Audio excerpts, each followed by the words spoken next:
문재인 전 대통령의 양산 자택에서 온갖 고성과 욕설 시위를 주도해온 극우 유튜버 안정권 씨.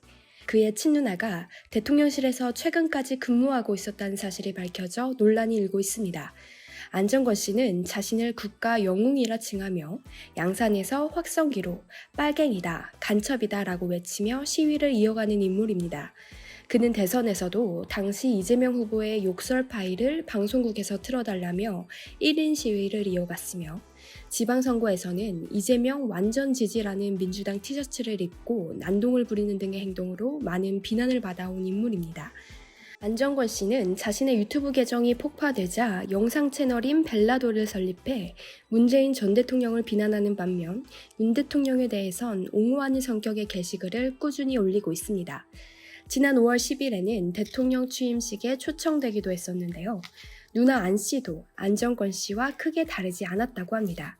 안 씨는 지난 2018년부터 동생의 채널에 자주 출연하면서 구독자들 사이에서는 실장 혹은 부대표로 불렸다고 합니다. 그런데 그런 안 씨에게 대통령실이 먼저 제안을 했다고 합니다. 12일 대통령실 관계자에 따르면 지난해 11월 대선 당시 대통령실 관계자가 안 씨의 친누나에게 접근해 캠프 합류 제안을 했으며 그 뒤 대통령실 직원으로 채용됐다고 합니다.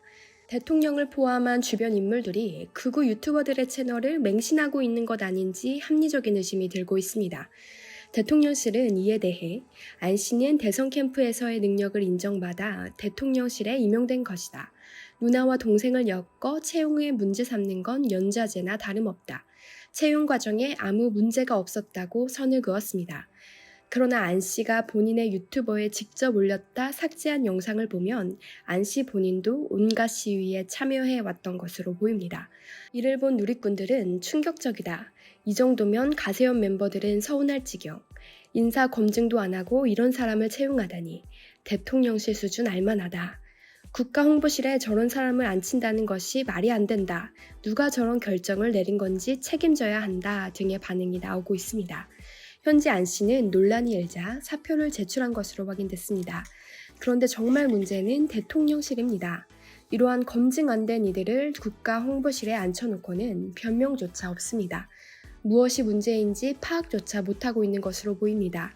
취임 직후 수많은 논란에도 인사검증 업무를 법무부에 맡길 정도로 인사 문제에 있어서 적극성을 보였던 윤 정부. 막상 밝혀지는 면모를 보면 인사 수준이 과연 있나 싶을 정도로 참담합니다. 이미 낙마한 4명의 장관급 후보자들 뿐만 아니라 육촌 사촌을 자리에 앉히는가 하면 이제 극우 유튜버 가족까지 한 자리 챙겨주고 있는 상황입니다. 국민 눈높이와 상식에 걸맞는 인사검증을 펼치겠다던 윤 정부. 국민 눈높이가 무엇인지 인사기준과 검증 방식을 다시 재정비할 필요가 있어 보입니다. 시청해주셔서 감사합니다.